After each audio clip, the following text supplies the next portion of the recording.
Hello, everybody. Welcome to the You're Too Valuable podcast. I'm Gregory, one of your hosts here for the You're Too Valuable podcast. I think I just said that like twice, all together in the same time. But I'm excited for today. But let's have the other hosts introduce themselves because they're almost as important as I am. Oh, here we go. Oh boy. Hey everybody, it's Jesse. How's your week going? I hope it's been good. I've been working lots, but excited to talk about a great topic today and get into it with my fellow co-hosts. Get into it. Oh, okay. Yeah, that reminds me. Hey, Greg, how's your butt feeling from last week? Yeah, don't even go there. Ooh. You know what? We are not having her on as a guest again because no, I did not like what she said, and Listen, I didn't get a think people chance got to way too introduce many laughs myself, out of Greg. I just wanted to make sure your butt was okay and it wasn't hurt too bad. Anyways, we're going to talk about something I want to now. Introduce yourself. Who are you Greg's, again? it's My like name Greg's is in a Robbie. Yellow Castle. And Oh my today gosh. we're talking about your total rewards, real measure of your worth, or is it corporate spin? What do It's you not guys corporate spin. It is your total think? worth. Yeah, Come on now. I actually love this topic because a lot of people don't even know what total rewards is, and what I it's like because about they it. don't get to sit in the White Castle, Greg. Oh, okay. Again, we're gonna X Hey. at that. I'm gonna veto that. That's gone. You both are not allowed. Our guests, you are not ever allowed to use that again. HR's got to have something to do while they work. I know, right? What do you mean we have some? Already To work starting on off your with the attacks today. compensation benefits. It's because Greg's invited some of his HR peers on the show, and they don't even respond to him. They don't want the smoke. Wow, I don't even know how to answer that because that may or may not be true. love it. I probably should not have said that to them because that is actually very true.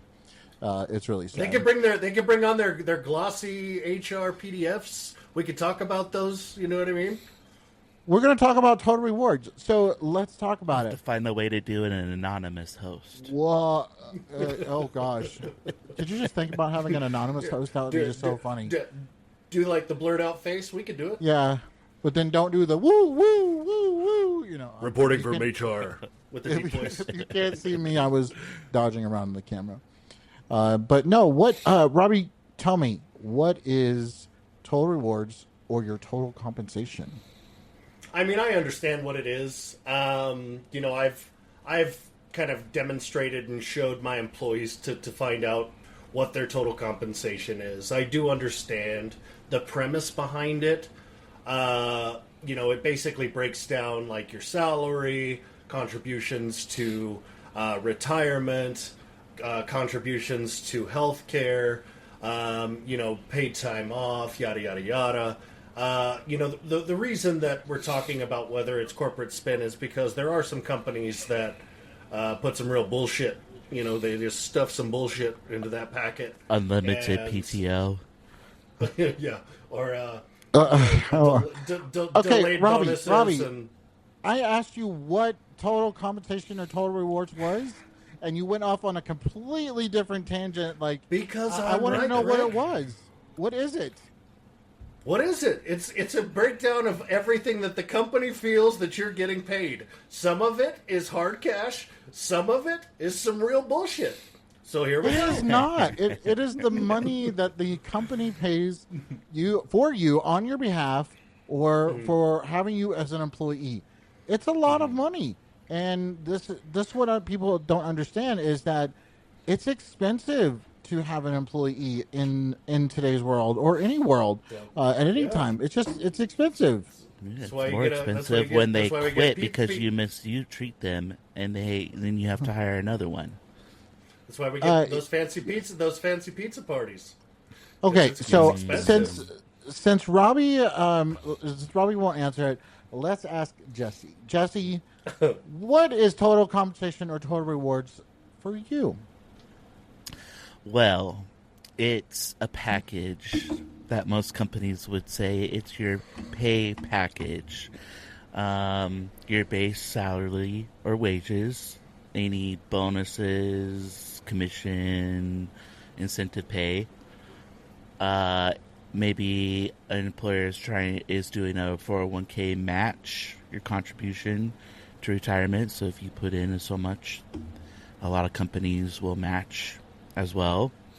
Your medical benefits. So if they provide health, dental, vision insurance, so whatever the employer is paying, a lot of people don't know that, when you're presented with the price, usually that's subsidized. A lot of insurance companies require employers to subsidize the benefits.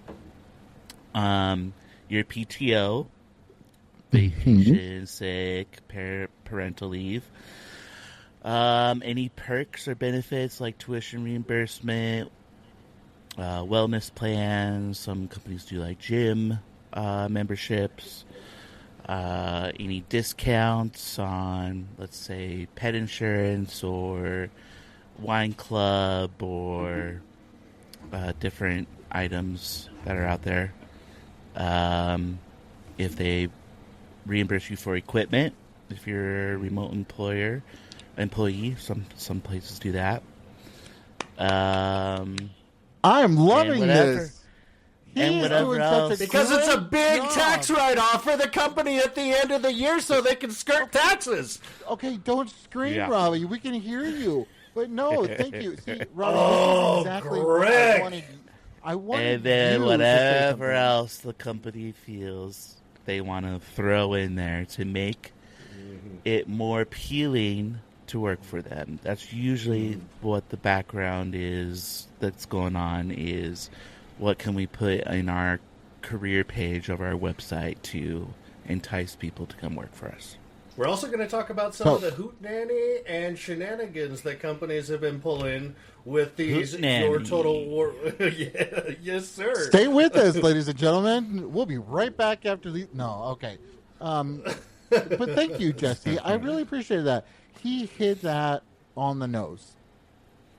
If you didn't see it, I actually just tapped my nose like he hit it right on the nose. So, thank you. Thank you. You're horrible sometimes. Thank you, Jesse, because all of those things are very, very much an important part of your total compensation, your total rewards, everything that you get from the company. The one thing that most people don't include onto that is your taxes. In order for you to be employed by an employer, there are taxes. To be an employer, you have to pay taxes. An employee, and most of the time, big companies find ways to skirt paying taxes. Oh, okay. We're not going to go into that. That's too much. But anyways, as my friend was telling me over the weekend, what the FICA. And so I'm actually going to use that. I love that term. So, what the FICA from the White Castle, ladies and gentlemen. What the FICA. I love it. Okay, I'm going to use it. And for those that aren't getting it, can you please explain? Oh, what FICA is? That is your federal income tax withholding. So that is the federal tax that you see that's like probably it's around 18% of your check every time you get paid. So those are what you contribute, but then there's also the part that the employer contributes. So it's just really interesting. I really like it. That's one of the reasons why I wanted to bring this topic up, is because I wanted to see what, or if you all knew, what our listeners knew about it. Oh, I've been meaning to tell you, if you don't see on the podcast, if you don't watch the video, I got a haircut. And I know that was completely a squirrel moment, but I have to say, these two, when we first started, were laughing at me because they thought it looks like a hack job. And I don't have that much hair. But anyways, okay. So get back on track. He's holding on to the dream. If you're not watching. He's holding on to the dream. But Greg, since you're so passionate about this subject, why don't you just give us some upsides? Yeah. Yes. Okay. So thank you, Jesse. I was actually getting there, and I really, really appreciate you reeling me back in because I can go off the handle sometimes. For us at HR, it gives you what your total. I'm trying not to use the word, but your total compensation, everything that the company pays for you, what they pay on your behalf. And a lot of people don't understand that you have your insurance premiums that you pay, but the company has a whole bunch. And as Jesse was saying a minute ago, it's a lot of subsidies that come up from that. And so there's a lot of upsides to that. That's a huge cost to an employer. And there are certain things that you can negotiate when it comes into a job offer with a lot of those things. One of them in particular, which I'm glad you called out, which was PTO, and having that PTO added in there because that is part of your salary. And I think I said this before when we were talking about PTO or sick time versus PTO, is that is part of your total compensation. So make sure you're taking that time off, and it also shows the money that goes in your pocket. I am looking at this video, and all I see is Robbie with this little smirk that's going on his face, and then like sly eyes. I don't. If you guys don't listen, or if you only listen to this podcast, please go look at his look on his face because it's priceless. But and it's good. It's good for you to know how much the money or how much the company pays for you. Yeah. Well, I on will that say note, that I mean, right you don't now even I know. feel like I've You don't even know like exactly how much because like most employees aren't looking at your financial statements. So for the companies that do actually like break it down and show you the cost, like I think it's more explainable than in that sense, but the actual dollar amount usually is never revealed to an employee. And typically, neither is the life insurance policies that companies take out on their employees. We'll talk about that on another episode as well. What? No, that doesn't. What? No. We're okay. We're going to talk about that, but we're going to have to put that up because no. Yeah, that's anyways, 100% accurate.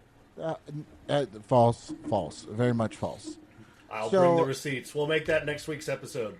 No, we're not going to make that next week's episode. We're going to talk about something else next week, and probably something more fun. But I have to tell you, what is your spin that you're taking on it, Robbie? What? No, the face that I was making earlier, it was kind of reminiscent of one time, the first time I walked into a chicken coop, I wasn't expecting the smell of shit. And that is kind of what I'm experiencing at this very moment. That's where I'm at, just at the moment. So, listen, we can talk about it all we want to. People go to work. People go to work for one reason. They go to work to get paid, to pay their bills, which a lot of people in this country are struggling with. But you know what? They've got this nice fancy gym membership and this online video tutorial on how to do yoga. And, these are all parts that, some companies are including in these packages that are complete wastes of money. And ultimately, it's just a way to avoid paying people more. That's why good work is rewarded with pizza parties and not with a raise. This is corporate America, and the rest of the world looks at us like, what in the actual fuck? You pay for your health benefits, and you go to the doctor and still pay more? That's fantastic. Like we're so, right.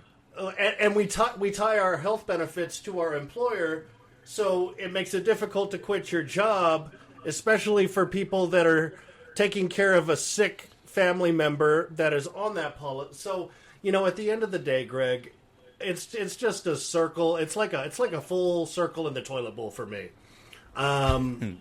It's there's so much that I have on the flip side of what this actually means. Do I think that some companies do the right thing? Yes.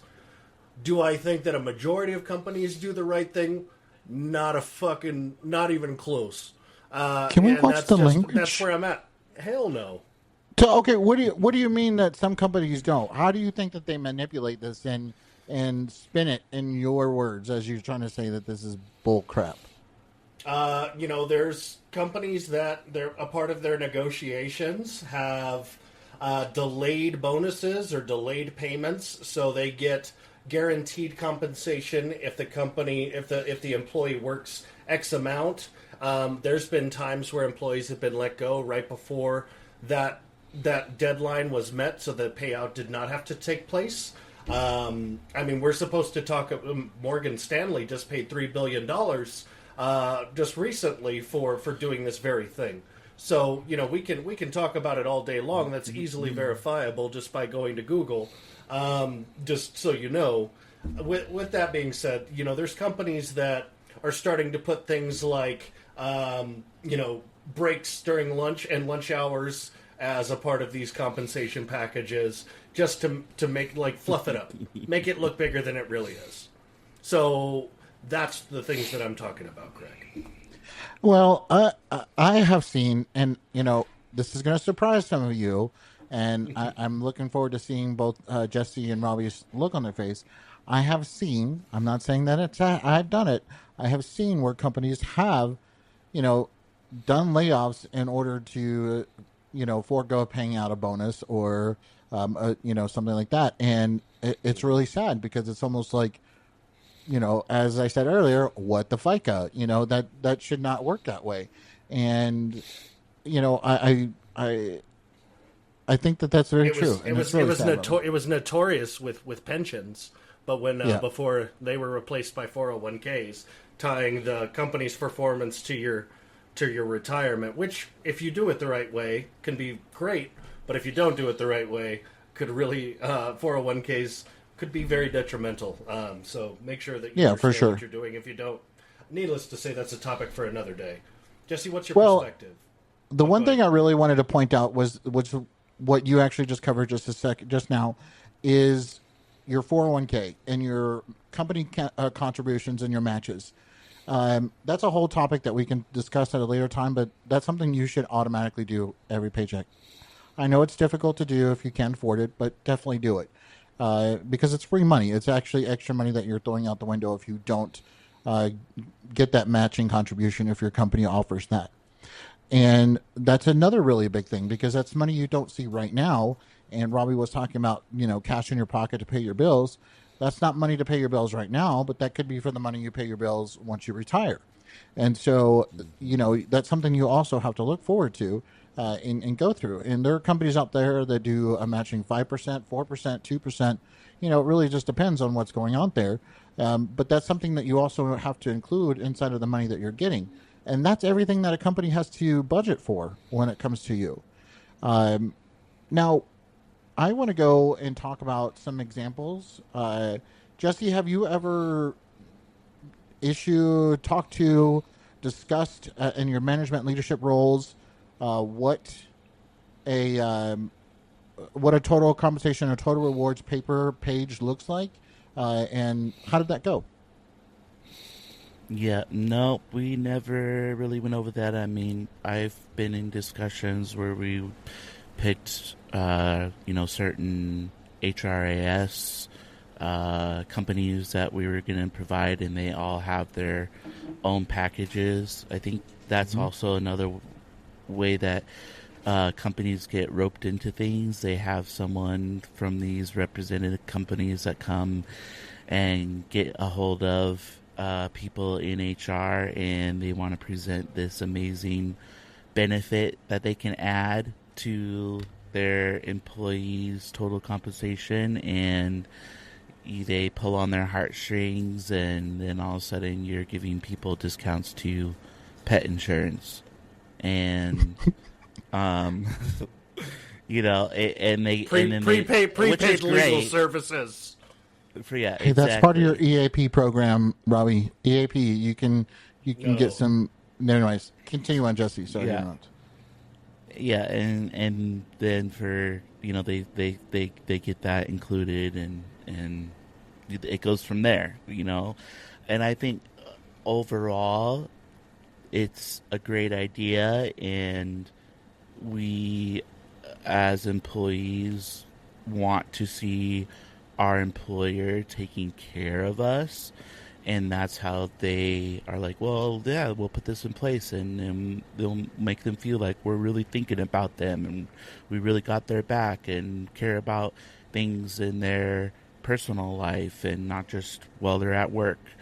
And yes, some of the stuff is great, retirement matches and health insurance and stuff like that being subsidized, but the other fluffy stuff is the stuff that I just don't agree with. It's extra noise to try and make the employer look like they're caring about the employee. I'd like to, really take a moment here to encourage, not demand, but encourage leaders with frontline employees to take the time to show your people where these benefits are, where these statements are, how to take advantage of certain benefits. You can always have the fancy Teams meeting with the really slow talking HR representative, talking about all of the benefits where you're falling asleep watching a video screen. Or if you're doing a hands-on one-on-one, make it a part of your one-on-ones. Your month, your beginning of the month one-on-ones. When those statements come out, when it's time for open enrollment, take the time to sit down with your people, show them the benefits, show them the differences. If you don't know what those are, go talk to that slow-talking HR representative. They'll help you out from the White Castle. Why are we a above. slow-talking HR representative? Why? What do you mean slow? Okay. Anyways, continue on. Y'all are a mess about. sometimes. We love you, Greg. No, you don't. We just want an invite to the White Castle sometime for dinner. I already said no more. Nope. Cut. That's it. So I want to kind of go off of what Jesse and Robbie both said. It's something that you can deliver and kind of explain, because that's something that HR should not have to explain to you. That's something that you should be able to go into your HRIS in order to find out what those are.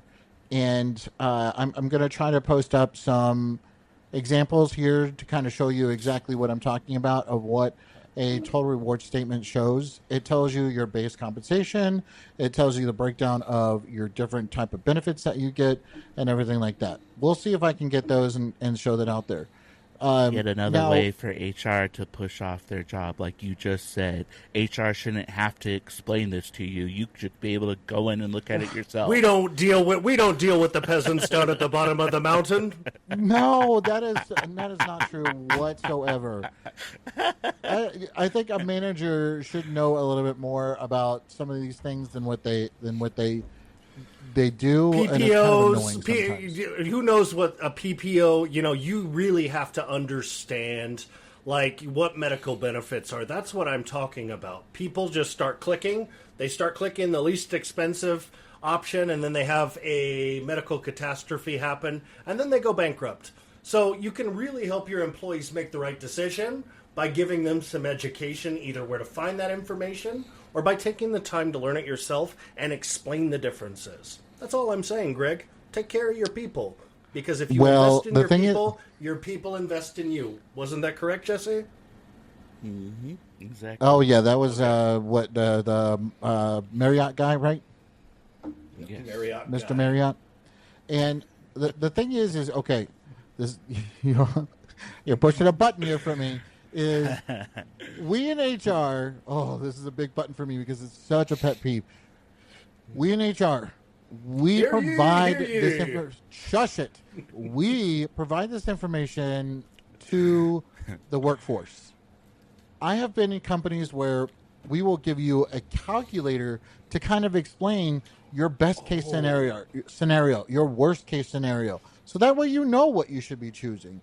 And this is part of the stuff that you should be looking at when you're talking about your benefits and when it talks about what you're going to get and what money you're not going to see and how much you're going to pay for it, because we don't want you to go bankrupt, and it's annoying because we give the tools, we have the tools out there for you.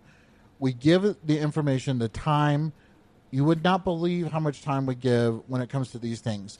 But it's also a manager's responsibility to explain this to their people. And Robbie, you were talking about, do it in your one-on-ones or do it with every. Have you done it before? Yeah, 100%. And how did that go for you? Perfect.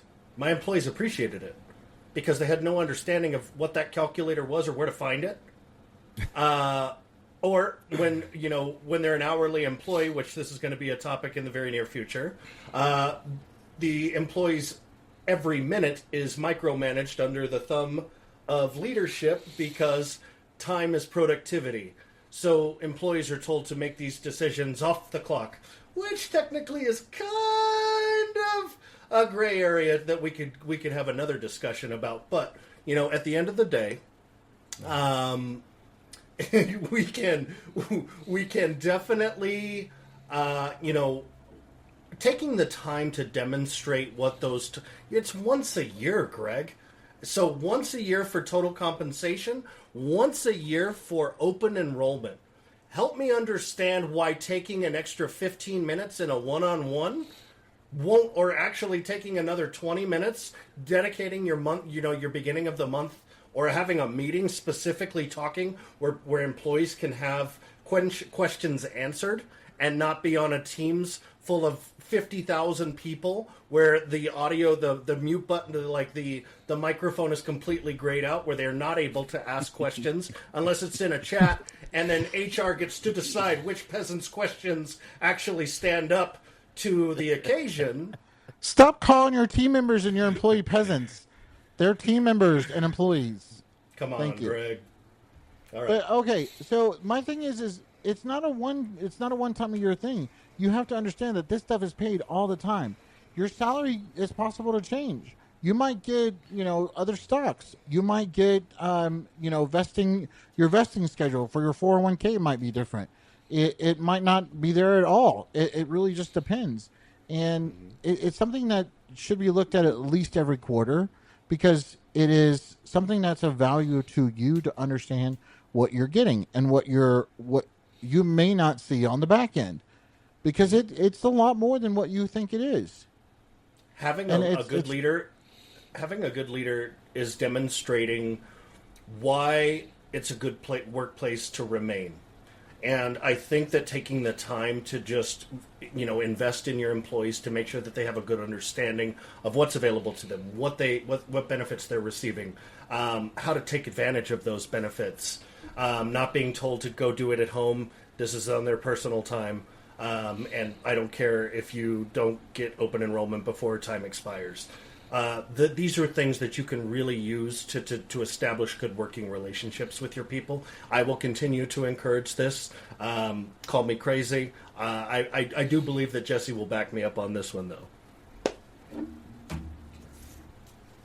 Yeah, no, totally. I agree. It's crazy how things are spun, and to spend some more time during especially onboarding process.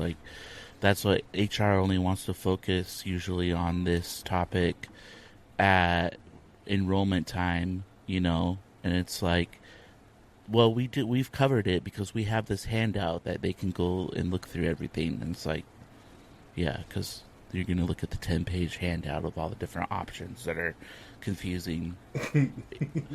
I would sit next to my employee and show them with the handout as a tool, not just something to throw at them for them to try and decide for themselves, and sit with them at work on the clock to make their selections when they were onboarding.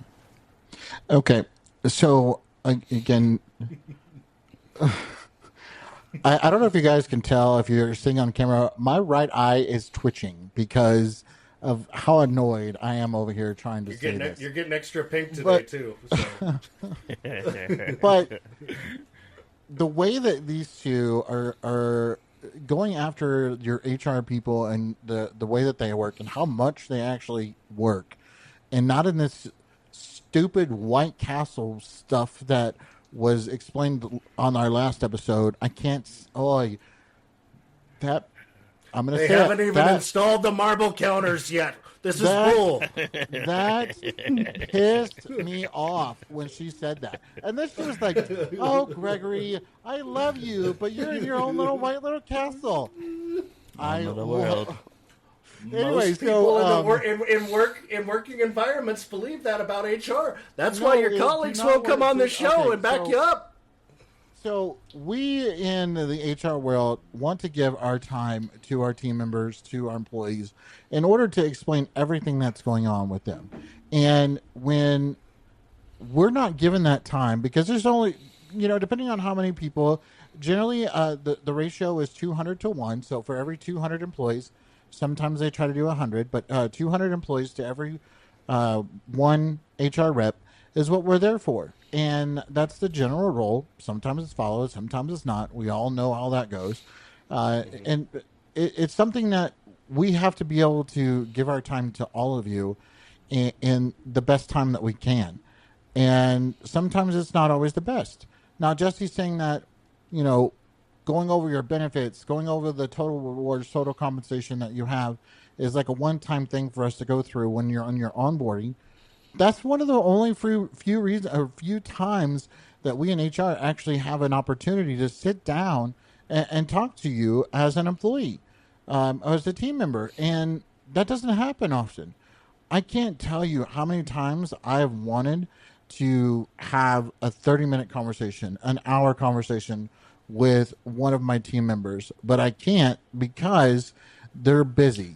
And The 40-hour work week is it's so outdated, but we have so much extra time. We can't find 30 minutes for 15 employees a week, Greg?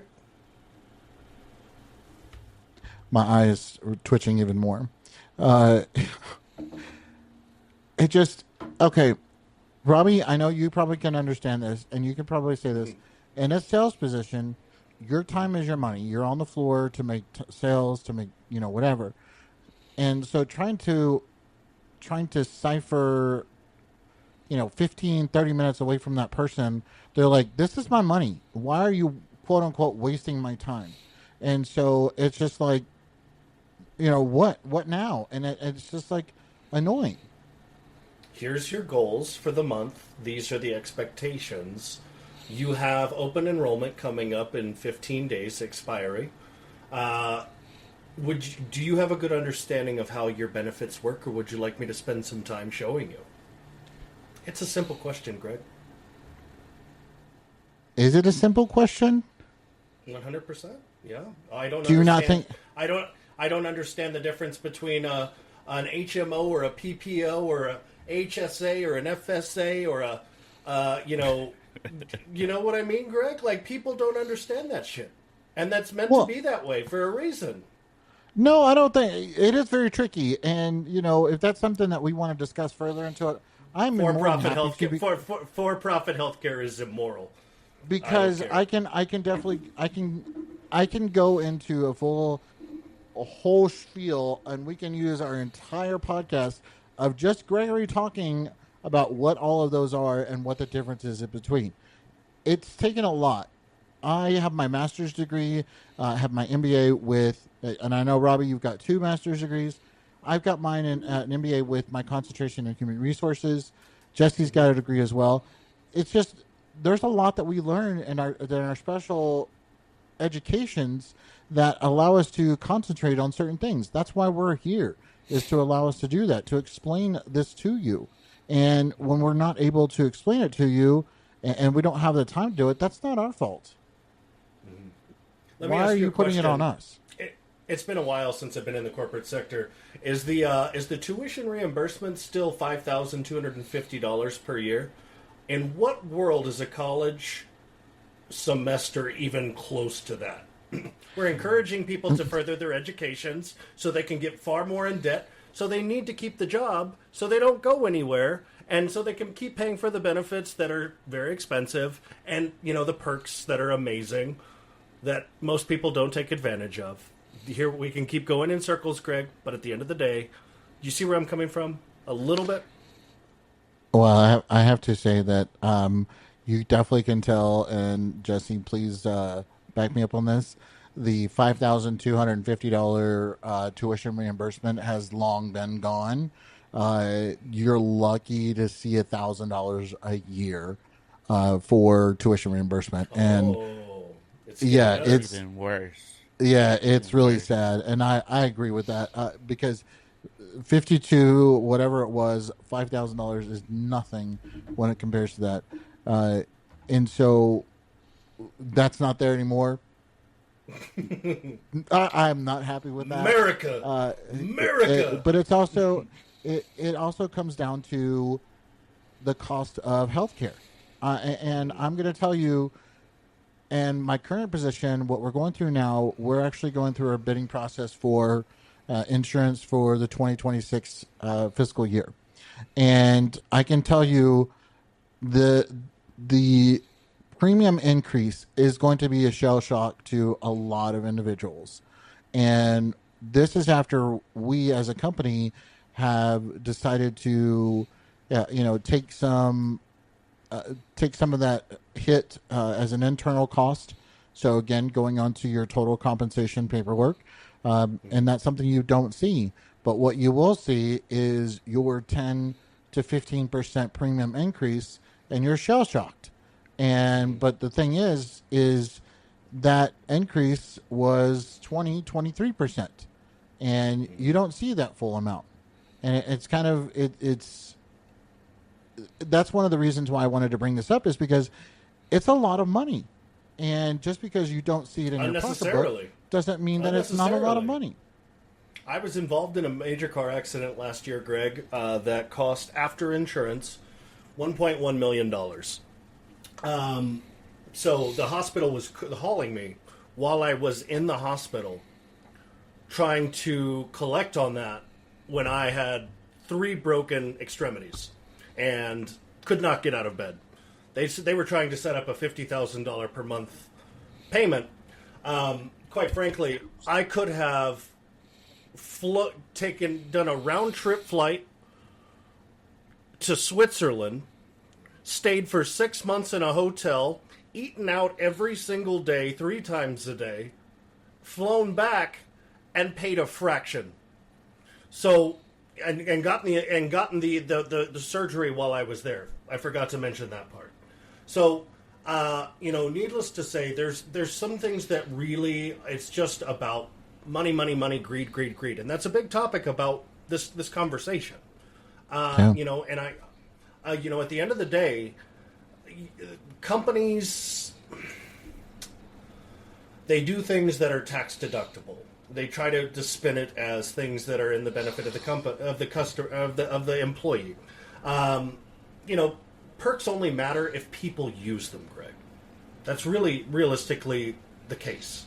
And I'm going to tell you that most people are not taking advantage of the 15% off of Avis car rentals, the Perks at Work program, especially in this economy. Get employee pricing on an HP. Like, most people are not thinking about those big types of purchases with the looming economic conditions that we're currently experiencing. The thing that I want to talk about just really quickly, and I'll give it back to you. It's the conditional pay that a lot of companies are starting to introduce. Bonuses after a certain extended period of time. You get guaranteed amounts of salary now if you work 2 years, and then that third year, if you work through the end of the third year, that jumps up to a certain amount. So say from $80,000 to $120,000. And then they find a way to get you out of the company so they don't have to pay on it. And I know we touched on it briefly, but that conditional pay it's bullshit. And I would look any CEO in the eye and say, let's put some conditional pay on you, and see how fast that shit gets thrown out the window. CEOs do have conditional pay. They're not. Yeah. They have They're a lot also of it. they're also making per second they're also making per second what most of their employees make in like a month, Greg. I So, was going to say, if not above and beyond what they're already really being paid, exorbitantly paid. Yeah. so. Anyway. Now, Jesse, I have a question, and I'm just wondering, and I really haven't, in all of the conversations and that we've ever had about hospitality and stuff like that, and it actually just popped into my head.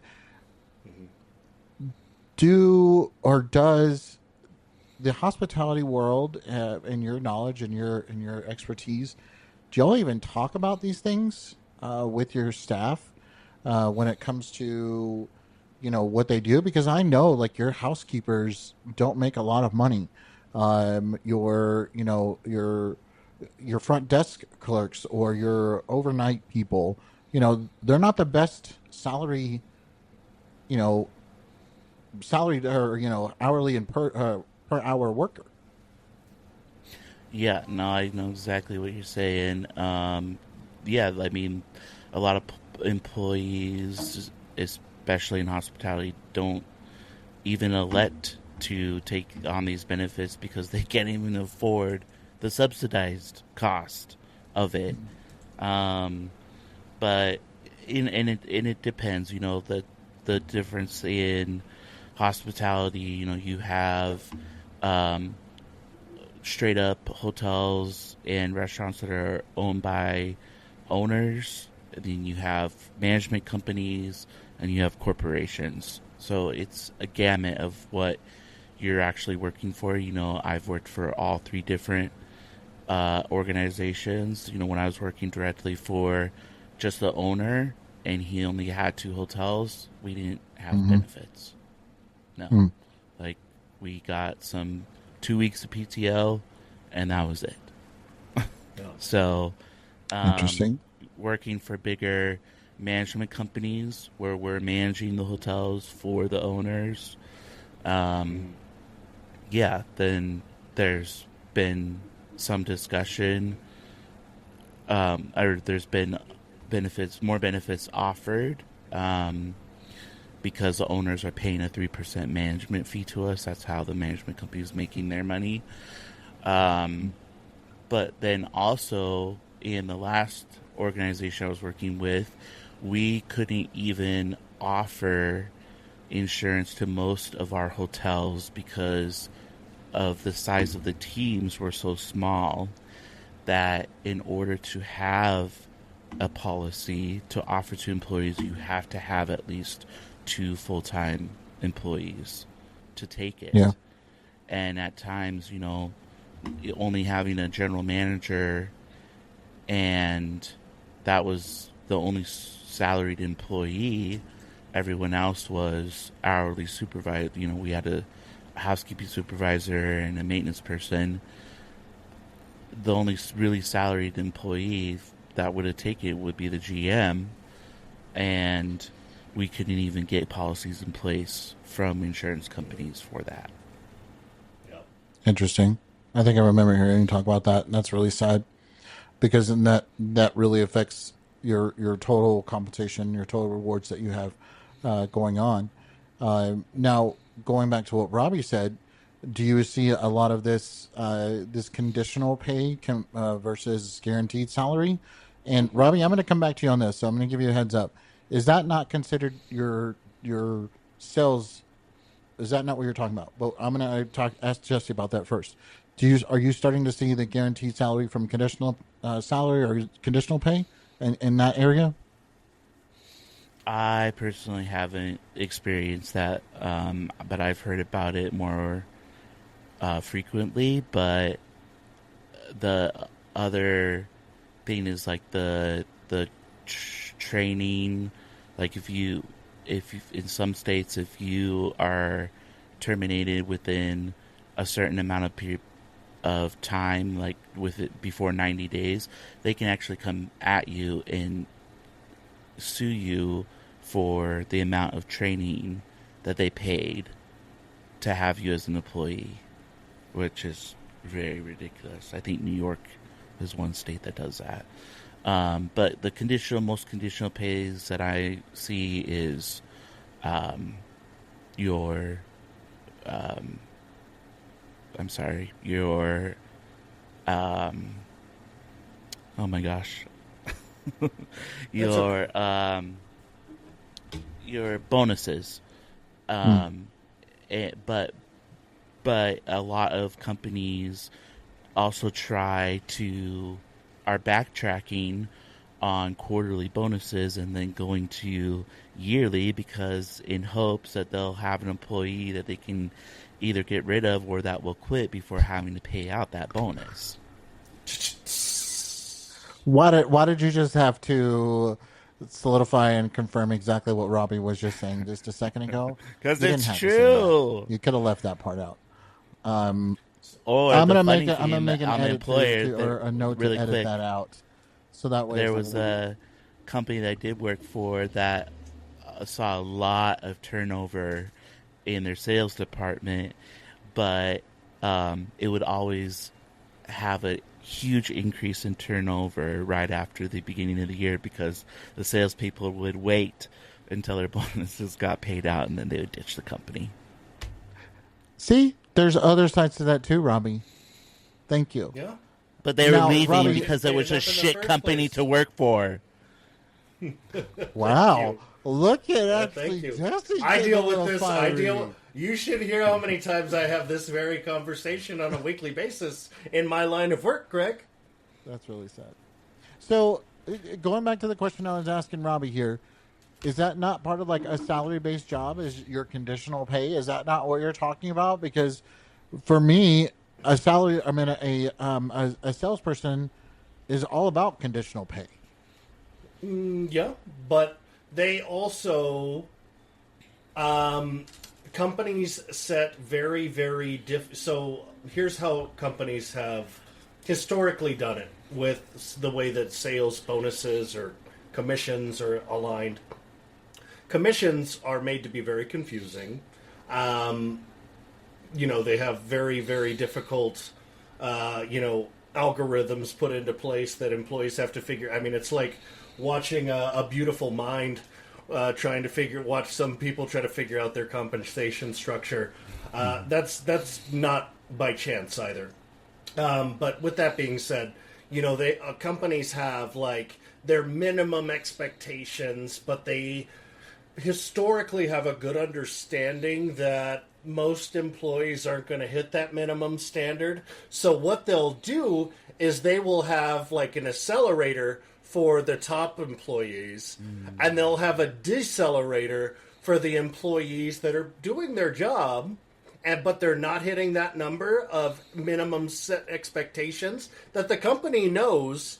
Historically, those numbers have never been achieved at the entire company level. So what they do is they reduce their employees' commissions on if they don't hit that number. There's your top 5, maybe 10% of employees typically are in this range, above where my hand is. Most employees either sit right here or are underneath that threshold. So they're actually being paid less than what their total rewards says if they hit their at-risk numbers. Well, your total in a sales rewards position. Your total reward should be the only thing that's actually has been paid. It should not be your forecasted amount. No, so they set you an at-risk number. That at-risk number is in your total compensation. It's in your total rewards. If you hit your minimum expectations, this is what you will make. But then they don't tell you until your first week. You go through training. That this is how the commission structure works. So people are like, wait a second. So if I don't hit, I'm actually going to make less than what I like per unit that I'm supposed to be paid, and the company's going to benefit from that. To me, I mean, it's clawbacks. It's clawbacks. It's a way for the company to take back money that they supposedly throw at you. I'll tell you, I have conversations, and I know this from experience. A lot of companies will do like 1 year of good commission structure, and then the following year it'll be a bad commission structure where nobody's making money. And they'll alternate, and they'll alternate, and they'll alternate. And I have this very conversation all the time with most of my clients. I would say like 75% of my clients are in some form sales, in a sales capacity. So, just to give you some perspective. And that actually does remind me about some bonus structures that I've been under, to where we had what they called were gatekeepers. And so even if we exceeded sales by, $50,000 for the month, if our guest satisfaction scores weren't at a certain level, we wouldn't get paid out on the bonus. Or if we had overspent significantly in another place and our net income percentage was below a certain level, we wouldn't get paid out. Or we have another calculation that basically is if you gain so much in revenue over your budgeted target, but you did not flow, it's called flex and flow, if you did not flow most of that money to the bottom line and you're under a certain percentage, so you say, hey, we brought in 50,000, we can overspend a little bit more in these other areas that we've been neglecting to, you would get penalized for that because you didn't flow enough of that extra revenue down to the net income. See, I find this quite interesting, and I will agree to some extent that yes, we in HR may be a bit removed from certain things. That doesn't mean that we're on our elevated area. I'm not going to say that again because it's not true. Are you taking a step out on the balcony of your terrace? Oh, no. Okay. What I am saying is, yeah, like the stories that you both were just telling me, that's kind of interesting. Like I've never heard of a decelerator before. That's kind of interesting, kind of creepy. And it's becoming very, very, very common in 2025, Greg. Really? That's kind of interesting. I've never heard that. I have heard of the fact of, your bonuses going from quarterly bonuses to annual bonuses because not as many people may not stay there or be there at the end of the year, so that way they don't have to pay them out. And, turnover is a lot more rampant, with less than a year than what it used to be. And people are leaving jobs quicker and quicker, not really staying at a job for longer than a year, 2 years, if that. So I have seen that change for sure. And it is kind of annoying because you used to be able to get your bonuses, 4 times every quarter or at least every year. And then it used to be, let's do it for Christmas time. And then it went away from Christmas time until let's close out all of our books. But then all of our books don't get closed out until February, March. And so it just keeps going on and on and on.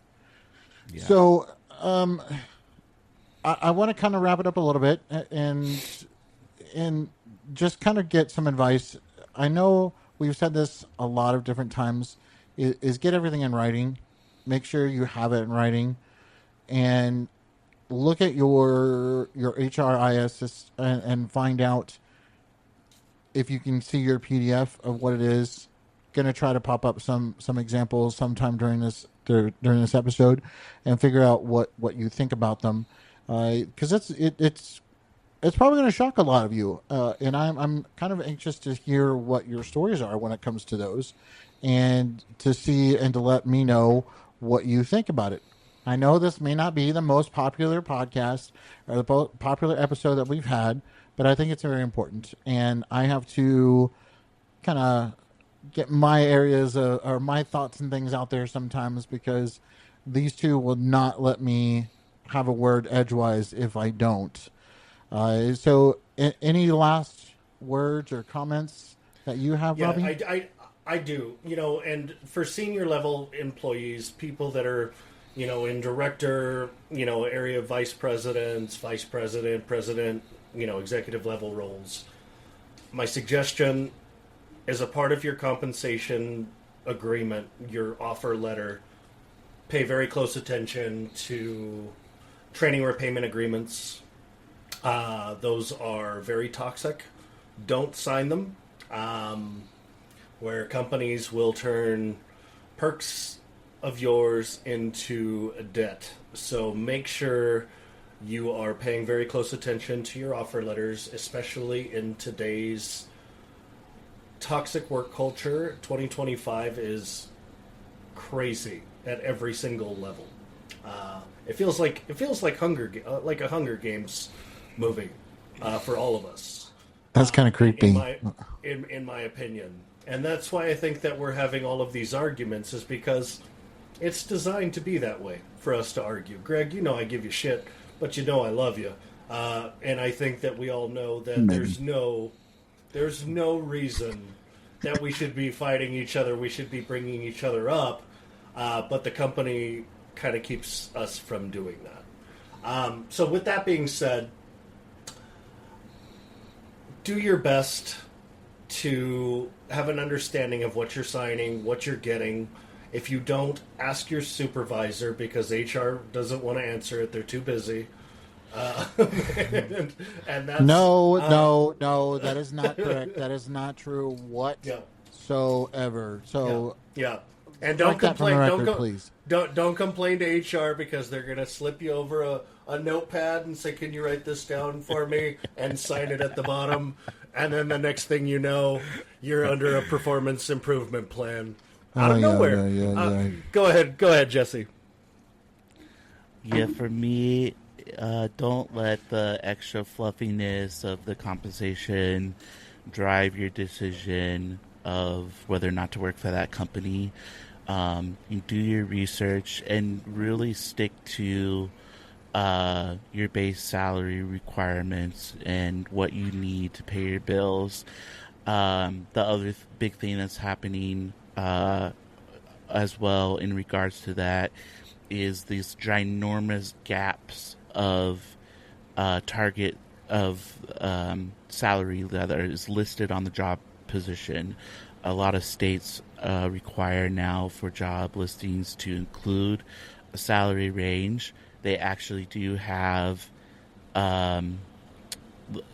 limitations of how big of a range you can actually have, but a lot of companies don't pay attention to that. That's a huge red flag, by the way. Yeah. Wide ranges are huge red flags. Exactly. And maybe that should be an episode, red flags. Right. Anyways, exactly. Go. Sorry, Jason. And ask for the top. You know, when they ask you what your compensation requirement is, throw the highest number out there that they have listed. Why not? All they can do is say no. If you want to make it even a better poignant backing to your statement that you want the top number that their range is within, then have some facts behind to support yourself of experience that you have, certifications that you have, any training, special trainings that you've been through, your degree, on-the-job experience, and real-life examples to back that up. Or like Greg, ask them for completely above their range, because that's what Greg likes to do. Is throwing out a number that they... I have done that. Which is great too. You know, if they really want you, they should be able to make that budge. Yep. You know, I think it's great that in companies they really do think that they're trying and caring about you when they're giving you these extra perks that a lot of people don't use. But don't be jaded by it. Really have a conversation with your hiring manager or whoever you're interviewing with about the current state of the company, where they're at, why this position is open, and to make sure that it's going to be an environment that you want to be in or that you're going to be able to withstand. The bottom line here, folks, is that your worth isn't what HR's PowerPoint deck says it is. It's what you can bank. It's what you can use, and it's what you can take home to protect for your future. And that is something I will take to the bank every single day. Yes, but some things are not bankable. Okay, maybe use and protect. Okay. I might agree to all that then. Took me a little time because that kind of sounded a little confusing, like you're trying to So, Greg, say in the something next positive stage, in a negative way. and the next PowerPoint deck say it's what you can take home and protect. That ain't gonna happen. Greg. We Oh all know. boy. Well, I would love to know if you have any stories. You know, we do have our stories at your2val.com, and that's you are the number 2 and val.com to send us to us, and just let me know what you have to say, because this is important to me, and I want to make things better in my world, and I also want to prove both Jesse and Robbie wrong, because they are Send wrong him your most of the horror time. stories, folks. No, send me the good stories. We put Greg in charge of that. We put Greg in charge of that inbox. Hit the feedback bin, and we all know where the feedback bin goes. So To the recycle bin if it doesn't fit your narrative. I never said that. Oh, oh boy, I love that. Anyway, so what's going on next week, Jesse? What are we talking about next week? We got another great topic next week. Great title, I think, that we came up with: sourly versus hourly. Which one screws you less? Why again? Why do we? No, it is exempt versus it is non-exempt. Which one is better for you? Words that are meant to confuse employees. No. Okay, so we're Ways that we can pay you less. Oh yeah. Or we can micromanage every second of your day. Okay, that's a whole micromanagement is completely different. How do we adhere to the state minimum salary requirement? There are legal repercussions for those as well. Yes, we're going to get into that. But anyways, I wanted to thank you. Keeping you from getting overtime. Okay. There's a lot of interesting stuff that will happen in that one. But I wanted to tell you, too, thank you very much for bearing with me in this kind of fantastic yet boring topic. I can see it in both of your faces. And I know our viewers out there are going to be like, Gregory, why did you do this? But I wanted to share that with you. And I really appreciate everything. And reach out to us, stories@your2val.com. We also at your2val.com is our website. You are the number 2, val, VAL.com. And Robbie, what are some of the social medias and stuff that we have? We're on TikTok, we're on Instagram, we're on Facebook, we're on LinkedIn, we are on YouTube, we are on, and you can listen to our podcast on iHeartRadio, you can listen to it on Spotify, Apple Podcasts, Google Play, you can listen to us on, you can watch us on YouTube. Like I said, we're all over the place, and that's meant by design. Because we want to make sure that we appease you and we get to the platforms that you love.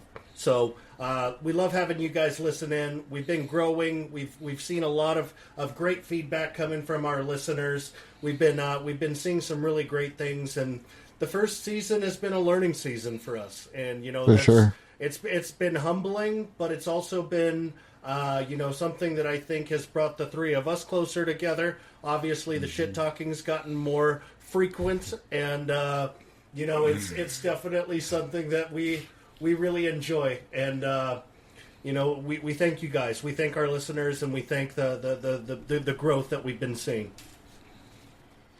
All right, everyone. Well, y'all have a great week, great rest of your day, and thanks for listening. We will see you soon. Thanks, everybody. Have a great week, everybody.